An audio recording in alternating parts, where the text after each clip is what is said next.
Hey, Metal Lunatics, this is John Gallagher from Raven, and you are listening to Focus on Metal! Focus on Metal!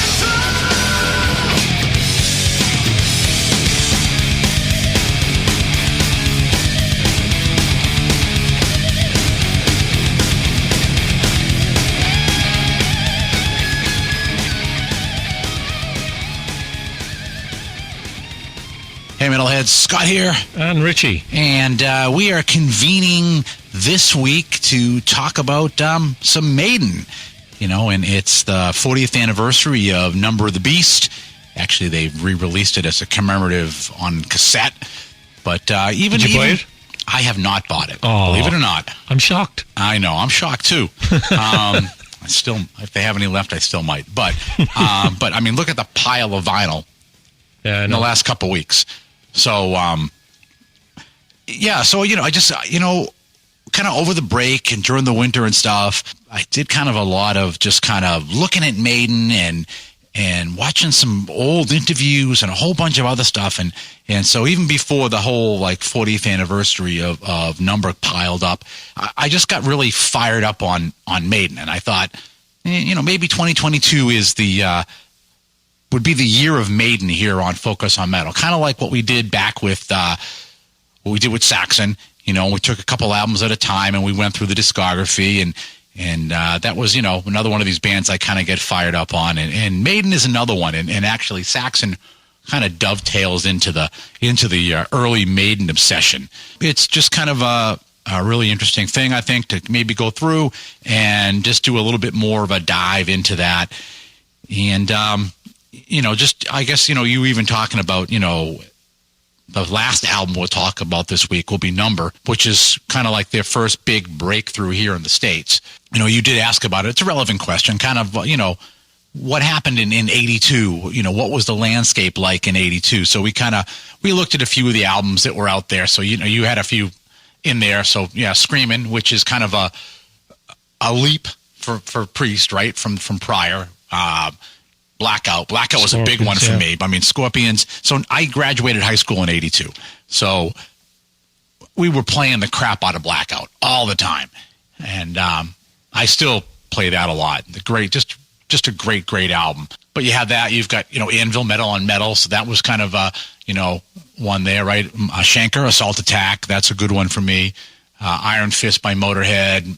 Restless and Wild. Actually, Saints and Sinners, Whitesnake is on there too, which you get some stuff that you hear later on that everybody knows, and they Here I Go Again and Crying in the Rain. And you listen to it on Saints and Sinners, and it sounds rather dirgy rather than different lyrics. And even just kind of really got the organ going and all that. But Rainbow, Straight Between the Eyes, Diver Down, Van Halen, not their finest moment, but did come out there. Black Tiger. Because if I think Black Tiger too much, I'll be singing that in my head all night long. Corridors of Power, that one, I remember when I got that one, vinyl, I got that over there. That one definitely blew me away.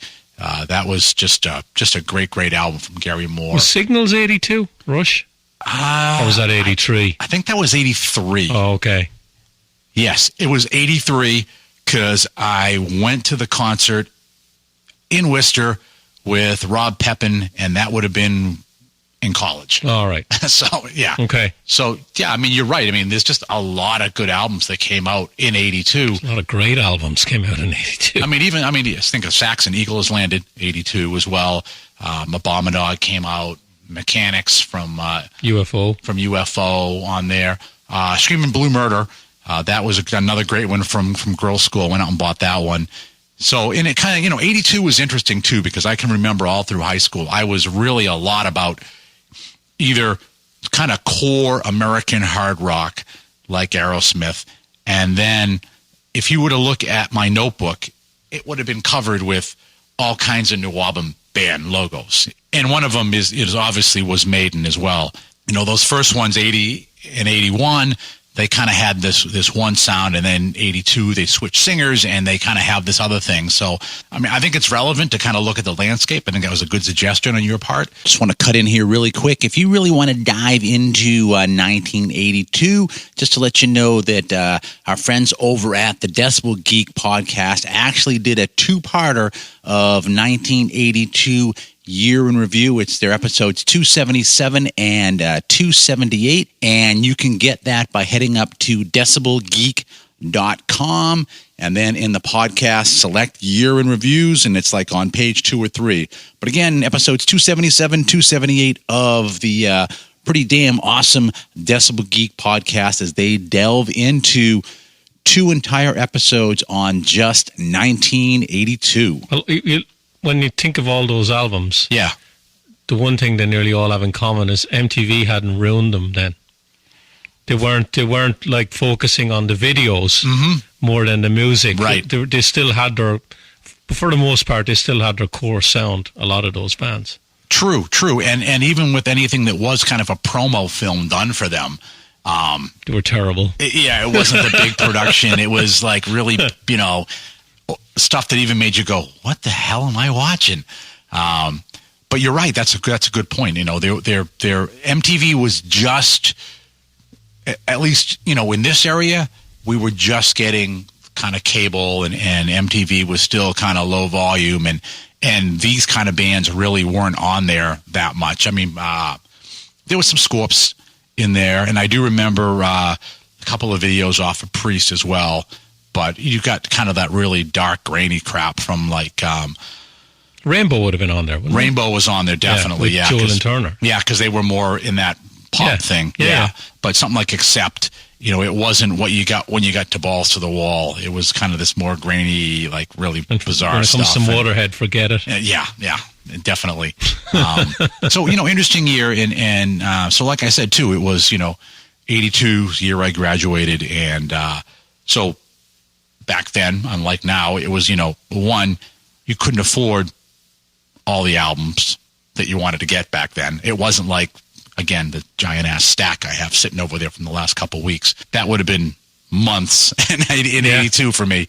You borrowed stuff and you taped it. TDK C90s, baby. That's how you listen to a lot of music. One on each side. I commented on Twitter to somebody about that the other day. I can't remember. Tony Franklin, I think it was. And actually, I even commented on, because you don't really get blank cassettes anymore, too. And they did, when there was a thing when Maiden did make the announcement about the tape, one of the things I did write back was thinking about it, like, what am I going to play it on? I'm like, I'm going to have to break out my Tascam 4-track to play the cassette and then set it up right so I don't erase anything. Unlike 82, it would have been like, oh, yeah, well, I got the player in the car and I got one in the house and all that. But, it is an interesting landscape. If you bought the Number of the Beast cassette now, why would you want to play it on cassette? Because, why Come not? on, you have it on everything else. Well, that's true, I do. But yeah, you're right. It was a pretty interesting year, but it is one of those things too where you played things enough that in some cases you even remember song order because you played it so much. Oh yeah. So I mean, as far as for you, I mean, I know you were kind of a little bit later into some of this stuff. So like, where were you at? 82? Okay, I need to ask you first. What was the first new Maiden record you bought? Killers. Okay, Killers. So now that's you, right? The first Maiden album I heard. It's this one right here. Okay, literally this one. Literally this one. The first Maiden album I ever heard was Live After Death. But okay. The weird thing is, I have a memory of watching Top of the Pops in 82. Okay. And I used to religiously watch it. It used to be on every Thursday night, 7 o'clock, BBC One, and it was one of the biggest shows on TV in England. Sure, and you didn't have a billion channels like people do now either. No, so they were very powerful in how they promoted stuff in breaking bands. Yeah. And they didn't really play a lot of metal. And I just remember Run to the Hills was on. And they didn't have the band in the studio, but they'd just play like 20 seconds or 30 seconds of it. And for some weird reason, I was remembering that. I was 11 years old. And I just remember and I Wow. can still remember it. Yeah. Now, I didn't know I'd become a full-blown metalhead a couple of years down the line, and maybe it stood out for me because it was so different to everything else, like fucking Ultravox and Paul Right. Young and Kim Wilde and all that sort of stuff. And then here's Iron Maiden with Run to the Hills. And I was like, whoa. So that left an impact on me. But Live After Death was the first full record I heard. And I absolutely fell in love with that. And so the first new Maiden album that I would have bought was Somewhere in Time. Okay. But the funny thing is, I only knew all the Dickinson versions of Diano because I was listening to the Live After Death. So Right. Rat Child and Phantom of the Opera and Running Free and all that. That had Dickinson singing. Right. And I remember, I think it was for Christmas, I bought 2 Iron Maiden cassette tapes. And the first one was Power Slave because Live After Death was recorded on that tour. And the second one was Killers. And I remember listening to Power Slave and absolutely loving it. All the songs, the Jewelous, Flash of the Blade, everything. I thought it was the fucking best thing ever. And I remember putting on Killers, and I was like, "That's not Bruce Dickinson." Nope. I was completely unaware that they had a different singer on the first 2 records, and I'm like, "What the fuck?" Yeah. So I mean, it definitely, they're definitely kind of embedded to me, and like I said, the first one that I actually, got purchased, owned was Killers. I remember being up Belfast, Maine. It was in back then when even like drugstores and stuff had albums. And I remember whatever the local drugstore was up there, they had a small record selection. I saw that cover and went, holy shit, I have to have this. Yeah. And then had to wait until we got back home to actually play it. But that's, like I said, literally I still have that album. But let's go back to kind of the first one, which I think is a little bit different even from Killers. So 1980 for the the kickoff with Maiden, and self-titled one, doesn't even chart in the U.S. In fact, I went back and I looked too because I was curious, and it's actually never been certified anything in the U.S. Believe it or not. And I remember hearing this before too, but it just slipped my mind, was that Canada's always been like incredibly good for Maiden. So this actually went platinum in Canada. What are sales in Canada now for platinum? Is it 100,000? I don't know what it is. It's definitely not 1 million. Yeah, I'm not sure what it is. Just fucking Google it. Yeah, just fucking Google it. Yep, of course, just fucking Google it. And that would be that in Canada, a gold award is 40,000 units and a platinum is 80,000 units. And hey, just to throw it in there as well, multi-platinum is 160,000 units and diamond 800,000 units. So as Richie was alluding to, it definitely is a little bit lower to attain that stuff than it is here in the U.S., where gold is 500,000 and platinum is 1 million. Now we all learn together. But it went platinum. It went platinum in the UK as well. Yeah, I actually hit number 4 in the UK top position. Like I said, US never did anything on this one at all. But they had the following then. I'm not saying they were big, but people knew who they were if you're in the metal scene in England back then. And when that album came out, people already knew who the band were. Yeah, I mean, you had the Soundhouse tapes before that. You had, all the stuff that was going on. So, at this point, the audio workstation decided that it just didn't want to record. And I have no idea why. And it does this every so often. And usually nobody knows about it because I'm just clever enough to piece it all together and make it seamless. And life is good. And this week I just decided, screw it. It's true disclosure that, we were having a great conversation. Probably did another 10 minutes of convo before I realized, oh, crap. For some reason, it crashed. So we're going to pick off from where it left off, but you may notice that for a few minutes at least, there doesn't seem to be as much of that conversational spontaneity, and that's because we're just trying to literally recreate what we just talked to each other about on in the all the trade publications and all that stuff. And, you had Malcolm writing about him. You had Jeff Barton, thank you, writing about him. I mean, just just a huge thing going on with the band. So I think, thinking definitely that's part of what made it happen, for England. And not really, I think, America was pretty slow to catch on too. Think about, when Lars, he talks about the certain people that he would meet, and these were the guys that would know about this stuff and not everybody else. So, yeah, I think, like I said, I think it was a cool album. Going back and getting that one after was definitely was good. You could tell it was a stepping stone to Killers.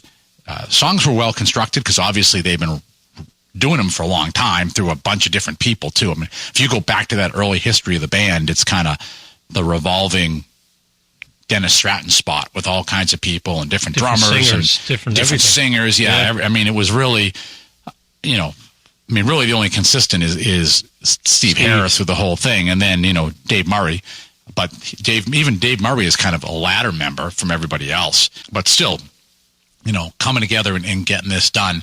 I think for me off of there is Running Free, playing bass a lot then.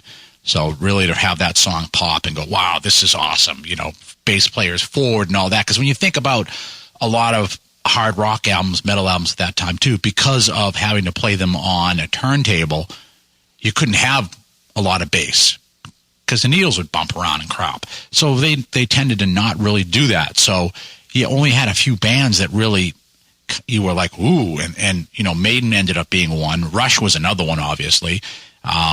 Especially with only the 3 players, so you really started to get that, and then, but Running Free for me was big, and then the other one was Sanctuary. In fact, when I did our first studio / label back in the day, it was we called it Sanctuary Studio, and I really like that song as well. Everything on there is good, but those were actually my standouts. And then the odd thing is kind of like, I have like one good standout on each side of the album.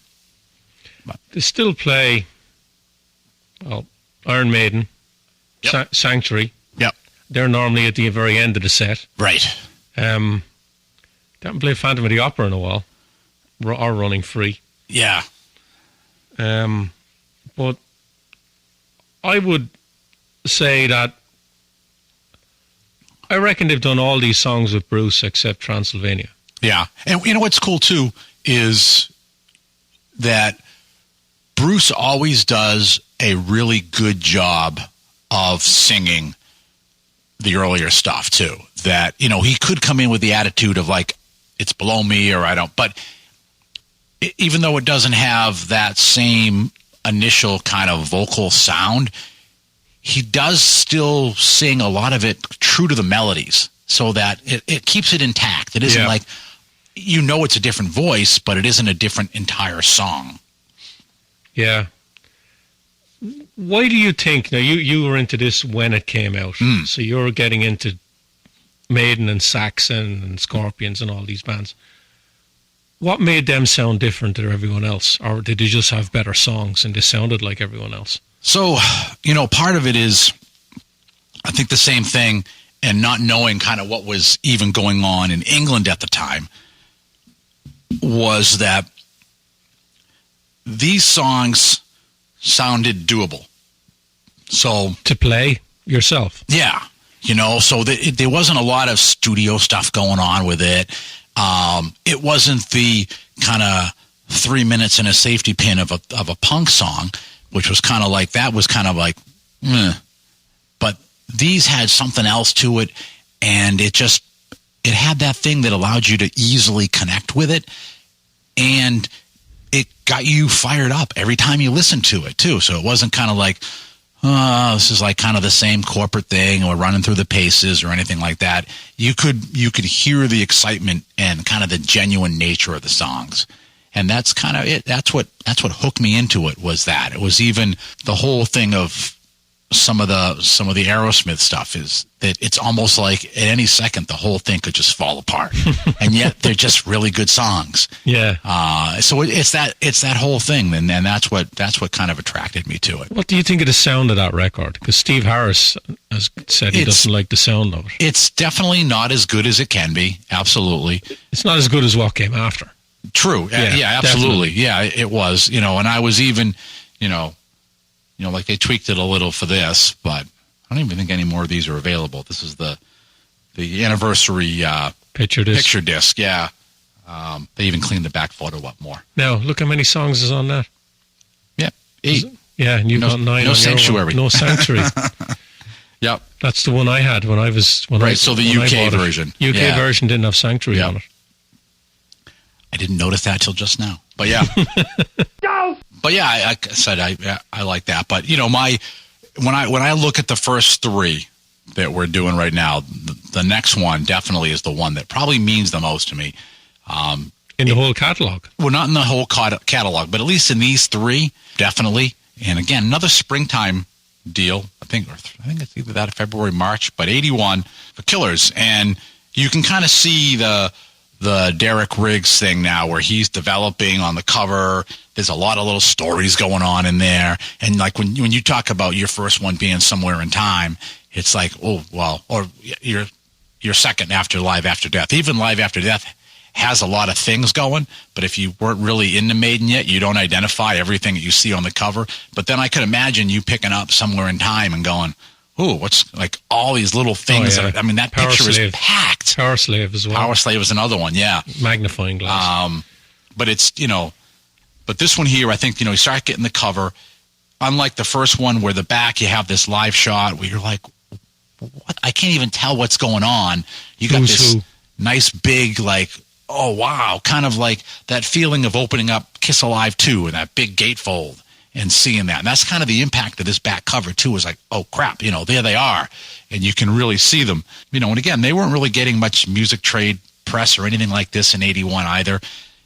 What's interesting with this one, too, is that it actually did worse in the UK than the debut. Okay. And it did chart in America. I think it was like 78 or something. But it actually went from, I think, being number 1 in the UK for the first one down to, or maybe it was 4, down to like 12, which is interesting. But, again, because this was this one that, saw this one in the store, bought this, and took it home and had to wait and all that, and just played this thing over and over again. And it's also funny, you think about nowadays how people think about music and everything. I can remember bringing this album in to high school, and when some people saw this album, they refused to talk to me anymore because of the demonic imagery on the cover. It was like people were like scared. I'm like, it's music. I mean, maybe if I had brought in Venom, but yeah, there were people that would no longer speak to me because of this album cover. Not even hearing the music or anything, or even seeing titles or anything like that. I just remember just a lot with this album. And so, yeah, this was, from the first 3, this one really means like the most out of the 3. And I can just remember putting this thing on my shitty record player and just looking at this cover over and over again and examining everything and reading everything. And just a killer album. And I mean, for me on this one, it's Wrathchild is definitely when I heard that, it was like, holy crap, so that's definitely my big one there. And then the other one that's on here is Murders in the Rue Morgue. For some reason, something about that one just stuck with me. Yeah, I think Killers to me is, out of the 3 is kind of my big one for this whole time period. I'm even wearing my one of my anniversary shirts. I can't find my Killers one. So you look at the back cover of both albums, and they both got live shots. They do, except that the one on the first one has got a very murky. Yeah, you can't really see it. And to be fair, if you go back to any of the video from that earlier time frame too, and you look at the stuff where they had Ed the Head, with the bleeding skull going on, dripping on, that's the kind of picture quality that any of those old videos have too. But then this, like I said, that one there is like, holy crap, it's Kiss Alive 2 all over again. Yeah. Without the makeup and the staircases. You think of any metal band now, and they'd love to have a mascot that they could put on an album cover that sells album covers itself. And they don't have to put a picture of themselves on any of their album covers. Yeah. You can just put Eddie on it. Yep. And people would know, right, Iron Maiden. And think about this, too. They developed this as part of their live show. So it wasn't a merchandising doge or anything like that. It was purely hey, we got a great idea. We have this thing. It's a cool effect. And then they developed this into this character that they had a roadie used to come out with the mask in the very beginning, and then they had like a face behind the stage, and then it ended up on the albums. But it had nothing to do with merchandising. It was just part of the band. And I mean, now Eddie's everywhere, but then it was just a character, and it helped to display the band. Speaking about great band characters, I did roll out on Twitter about a week or so ago asking about, who people thought was the best metal band mascot not named Eddie. And I got some great responses back from some pretty awesome people out there. But, if you don't follow us on Twitter, you never saw it or whatever, I'd be interested to hear what people have to say. So if you have what you think is a great band mascot not named Eddie, and like to throw that name in the hat, then you can hit me up at scott@focusonmetal.net. And who knows, maybe we'll end up doing some kind of episode where we talk about great metal mascots, and all the answers we get back will form the basis of what we talk about.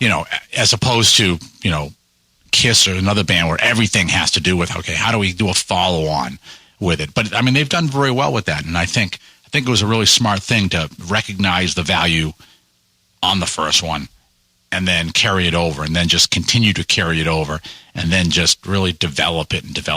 It was jarring to me when it got to Power Slave, when it suddenly became, instead of being like a character, it became a monolith instead, which was kind of like, that one seemed weird to me having gone along. But still, I think overall, I think this is also a good development. I mean, some of these they were already playing when the self-title came out, but you can tell now, too, that better production, somebody that's really syncing up to what they're thinking as well and pushing it forward.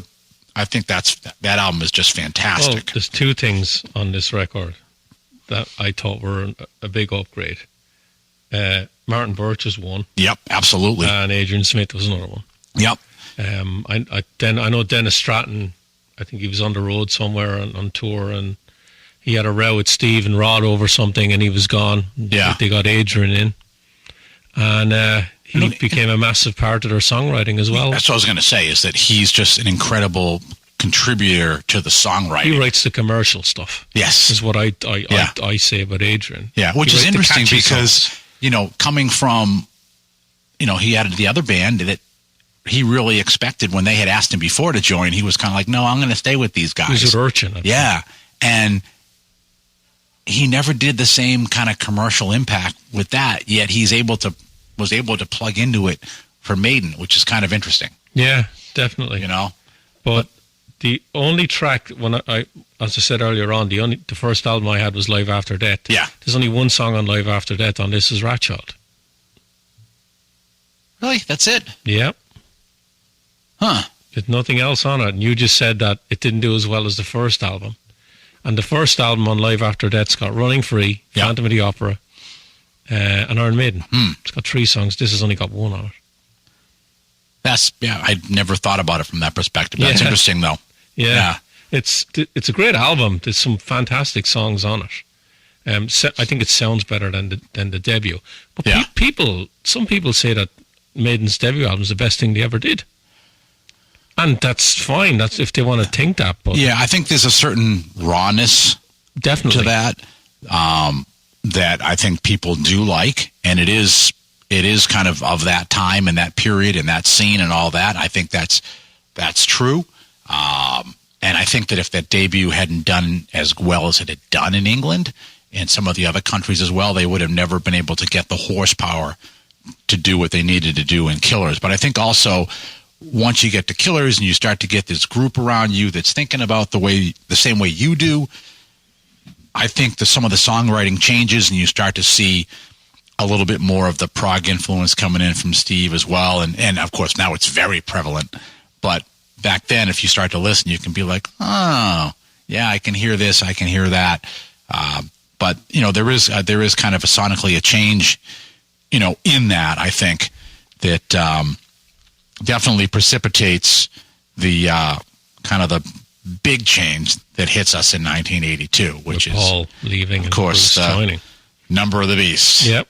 So last one on the Harvest imprint. And believe it or not, last one to be released on 8-track tape. First, big impact in America as well. And, this one, I think definitely things like, Run to the Hills. I remember that being on MTV.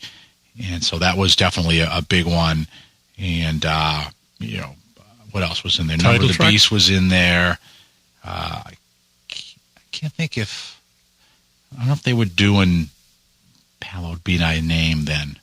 But there was, between Number of the Beast and Run to the Hills, those were definitely two big ones. I think The Prisoner, too. And again, I think big impact with this one. Great album cover. Yeah, it is. Great album cover. It's iconic. Yeah, it's definitely, I think one thing that's interesting on this is the whole idea of, when you first look at it and you don't see the strings and you just kind of, what's going on with it, then it's one of these things where you have this giant 12 by 12 piece of art. You put this on, you didn't walk away. You didn't go do housework or whatever else. You had to tend the turntable. So you only had, 20 minutes. So you listened and you looked at the cover and you read the back and, all of that. And again, still just rice paper, no lyrics, no nothing. But you just did that. So, you had a lot of time to concentrate on it and see what was going on. And then, of course, the back. Now you kind of finally see a band posing with the cartoon, with all that. Yeah, I think you just start to hear a lot more of what's going on. I mean, some of the stuff like 22 Acacia Avenue, that could have gone on Killers, but something like Run to the Hills, no. That's kind of a new era, I think, for the band for that. But so this one, I think if you really look into it, you can see some things that could be on one and some things that could be on another. Primarily, I think, more so that it's belongs on here and doesn't have the root back to the earlier ones. But still, I think it's just cool. I think also that, I remember with Killers, again, like I said, you sit there, you're reading it, you're examining it. It was like, who's this Headmaster guy? This Martin Headmaster Birch. I mean, to this day, I just remember that being like, yeah, but you must have known who he was from Deep Purple and. No, not really. No. You're kidding me. No, it was kind of like no one really concentrated on producers or anything like that. And yeah, things like, if you were to say Jack Douglas, I'm like, oh yeah. Oh, that's if you were to say Bob Ezrin, yeah, but I really hadn't got into some of these other people that I was seeing as a producer that would kind of come later on. But that was one where I'm just one of the reasons you didn't recognize who Martin Birch was because he was English. Like Bob Ezra, you mentioned Bob Ezra and Jack Douglas, they're American producers producing these big American bands. Correct. So those names would probably stand out to you more than Martin Birch. But then when I see this one, and again, Martin Headmaster Birch, I'm like, God damn, that's cool. He must be just a beat down taskmaster. You just imagine, you put this kind of thing around the guy about, maybe what he does and to have a band. I mean, no band up till then really called out a producer in that way. You know what I mean? They didn't put a picture of him on the album. Yeah. But then, so this one is, they're calling him Farmer Birch on this one. So again, they kind of keep up this, who the hell is this Martin Birch guy? Which is great too. So you kind of have this team, album to album. It's like the same team. You start to get a comfort level. And even when they're starting to switch people in the band, all the rest of it's there. You get, the same guy doing the artwork. You got that same Iron Maiden splashed across the top. There's just a certain consistent, high level of of comfort wrapped around in this music that's got all kinds of twists and turns and just hits you. Yeah. Did you know before you bought this record that Paul Di'Anno was gone? Yes. Did you know who Bruce Dickinson was? Yes. From Samson? Yes. You already knew? Yes. Were you pissed when you found out Di'Anno was gone? No, I was more curious because it was kind of, I mean, if you listen to back then Bruce on Samson and you listen to him on Maiden, you're kind of like, he went from Bruce to the air raid siren. And so vocally I was more like, how is the guy from Samson going to fit in? And is this going to start to be kind of more bluesy noodling, or what's going to happen? And I just wasn't sure how he was going to fit in. So I was kind of more curious of it than anything else. Mm. You mentioned songs there that, you felt that Bruce could sing, that maybe Paul couldn't. The one that stands out for me on this album is Children of the Damned. I can't imagine Paul Di'Anno singing that. True. Yeah, that's true. The one that stands out. Some of the rest of them, definitely. Well, that big scream at the end, at the beginning of Run to the Hills. Yeah, yeah. When this album is great, it is great, and a lot of people would think this is like one of the best metal albums of all time. Right? I don't even think this is the best Maiden album personally. Right. Most of it is great, but the likes of Gangland, and Invaders, I think is not the best opener. Yeah, and there's a thing too with, if you look at the other two albums, I think Prowler's a better opener, and I think Ratchild's a better opener. Yeah, they just come in and they hit you. Yeah. I think the other thing too, what's interesting is that, the first one, they're touring primarily in England, right? A little bit into the continent, but primarily in England. Granted, it's shitty touring because they're going all over the place in the green van. And so it's a slog, but they're working these things out and they're just writing them, right? The second one, better touring situation, but they're still not really doing, international touring. Now they get to this where they're starting to tour a lot more. I think they did some international touring on Killers. I think they went out with Priest, and I think Maiden Japan was. But I think Killers. I think if you look at the dates, they're kind of sporadic, like through the U.S. Oh, okay. Yeah, they wouldn't be going for a 3-month jaunt around the U.S. Yeah, so I don't think it was really as developed. And then so suddenly you get like a new singer, limited time, and so I think some of these things are probably either, leftovers, some jams or whatever, and then they're just kind of like, oh shit, how are we going to get this kind of all together? Because when you get to what comes after this, that next one, you have like, wow, there's more, to my opinion, more fully formed things. Like this one has a couple of big, really well-formed, holy crap, that's a great song kind of moments. But like to your point, there's other albums that have more of those on there, or in some cases could even be in across the board. All of them are really memorable if you're a big fan. Yeah, but again, I'm going back with this album. The band, the band had already released albums after it, so this one wasn't new as much as some of the rest of them were. So I'm going to have an emotional attachment to the newer ones. I think. Sure. Yeah. Hallowed Be Thy Name is probably one of my favorite Maiden songs. Yeah. I think Nico McBrain is the one Maiden song that he absolutely loves to play. He always wants it in the set.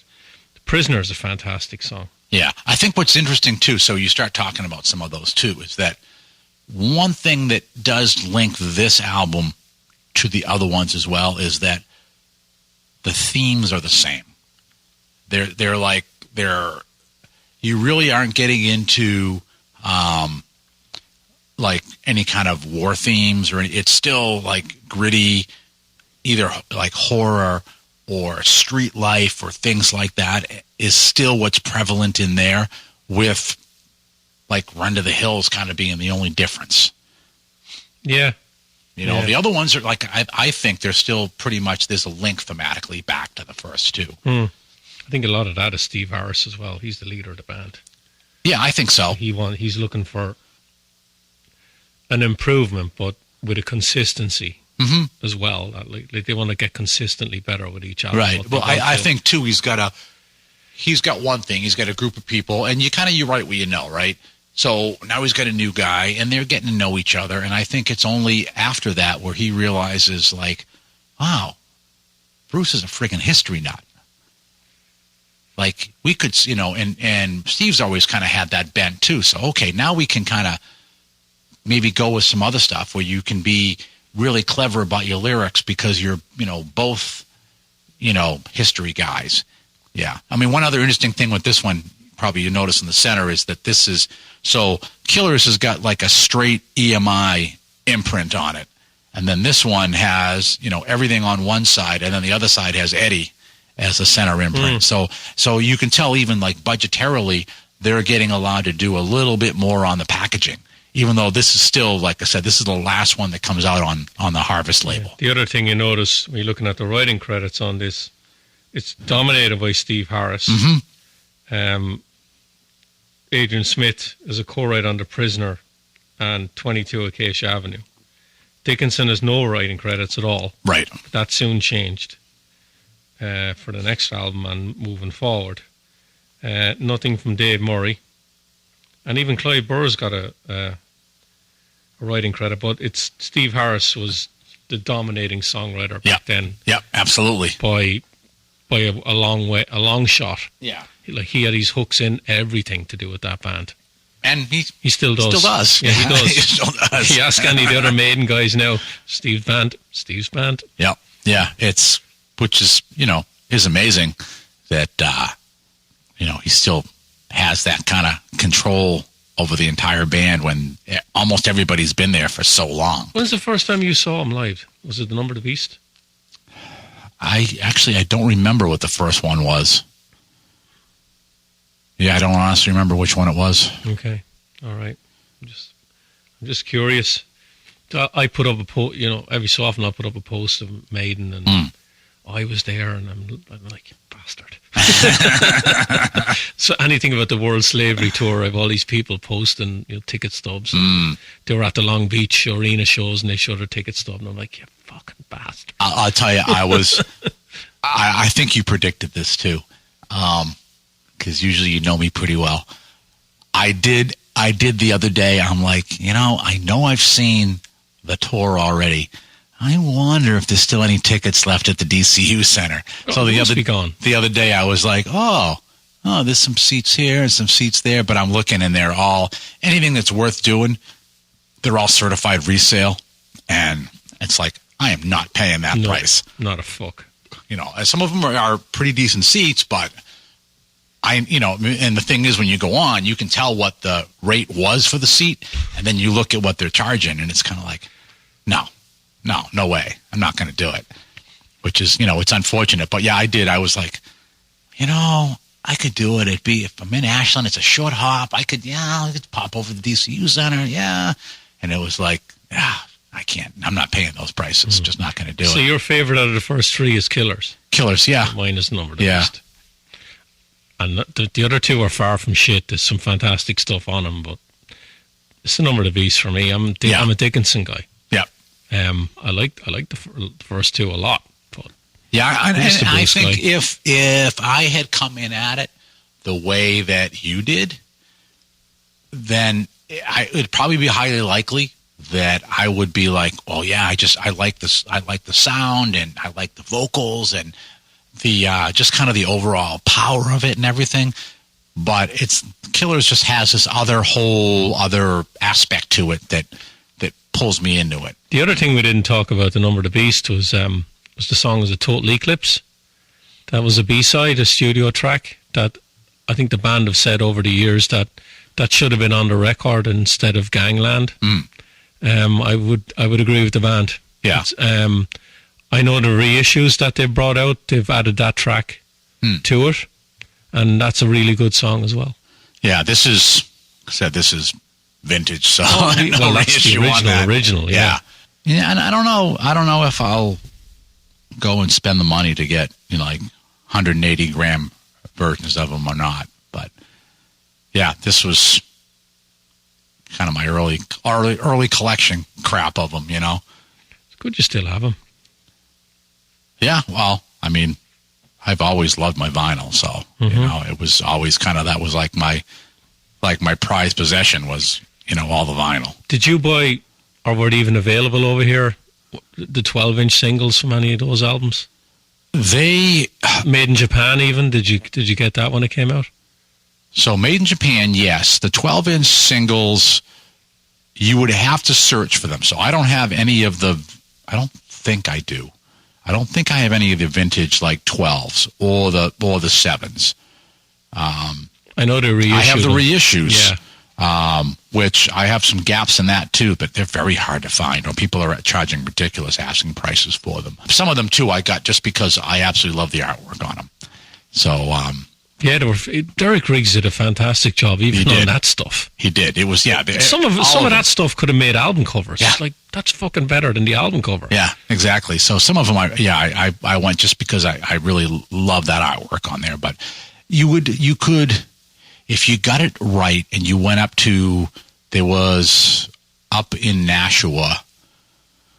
It was right at that point was where Daddy's Junkie Music used to be. And right now I think there's like, I don't know, there's some other stupid store there. But right next to it was a fantastic record store with a huge import section. So a lot of my imports I bought there. And if you timed it right, you might be able to snag something there.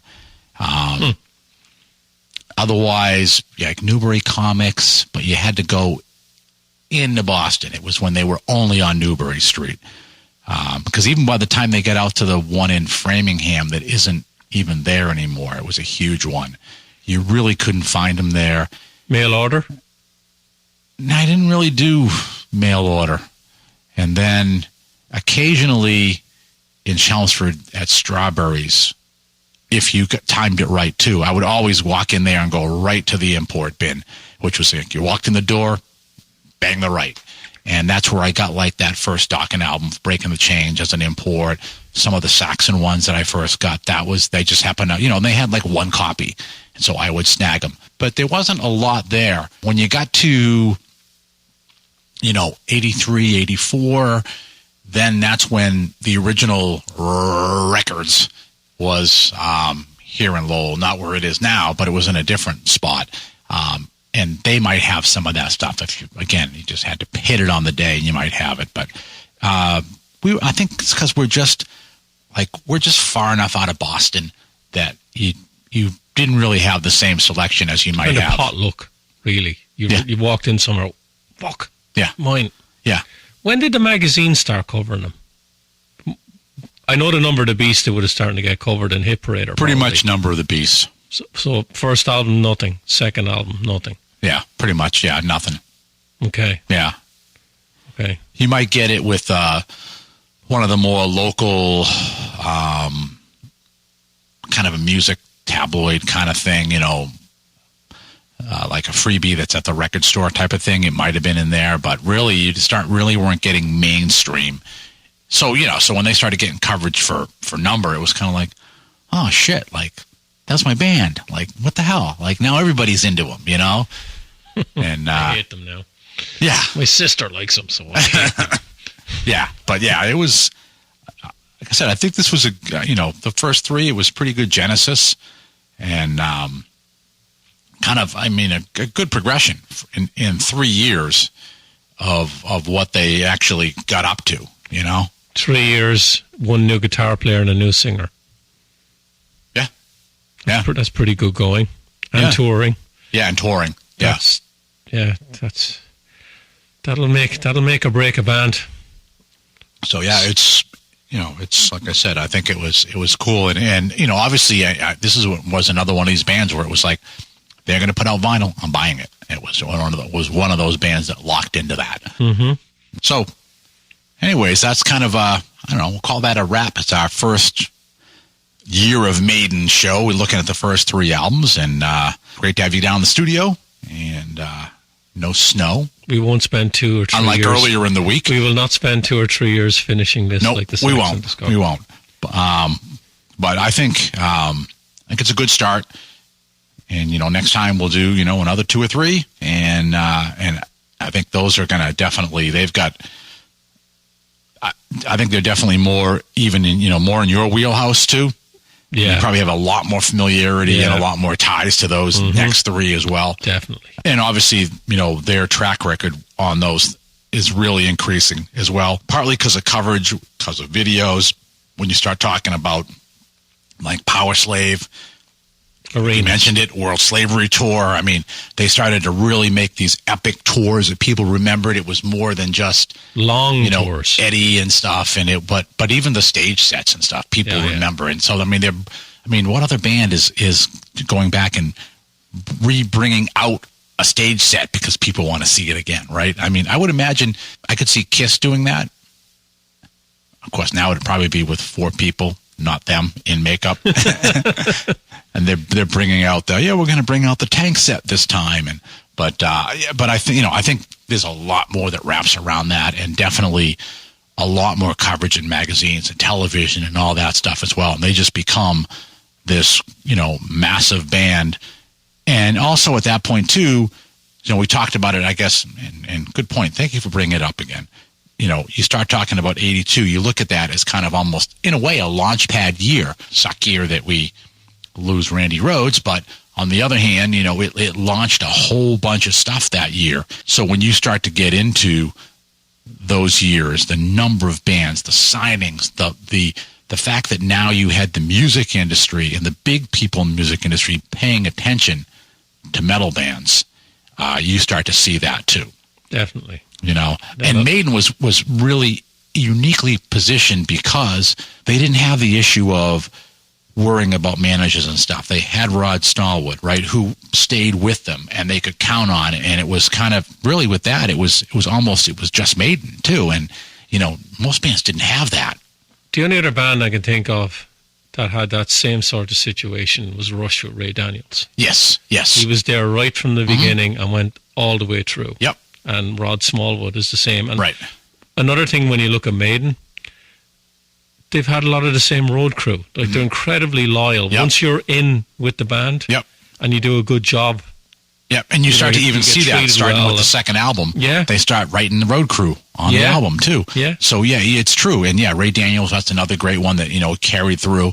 I mean, you see it with Van Halen, with Noel Monk, that, you got to a point, and then after Noel is when you start to get things that start to be a little bit shitty and things get shaky as you go forward. So, there are bands that had great managers at the beginning. Like you said, Rush is another great example where you had a manager that was pretty much just concentrating the manager on that one band. He got it.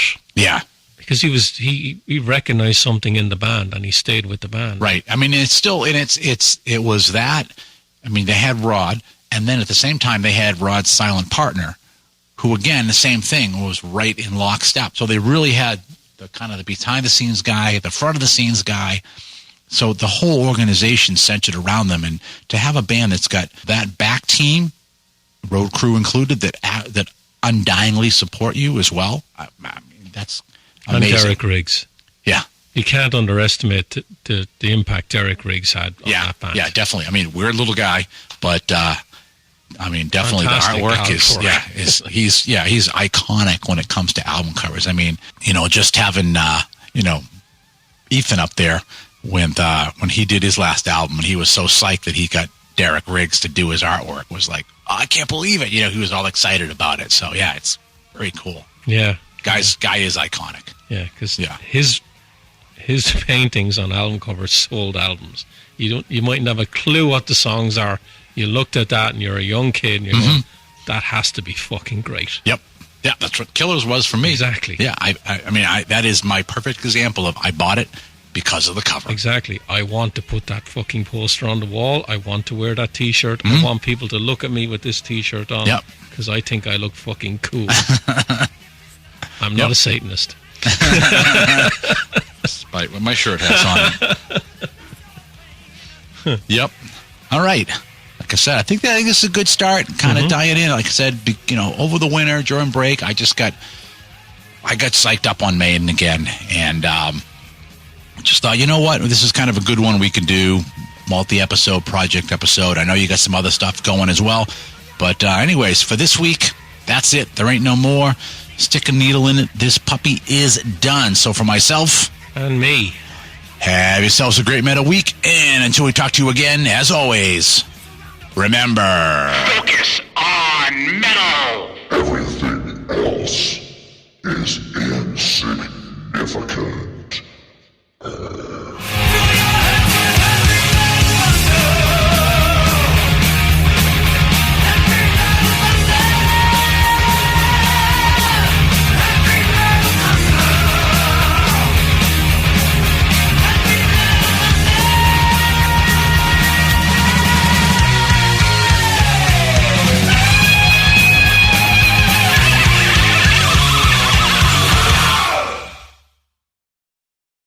You're still here? It's over. Go home.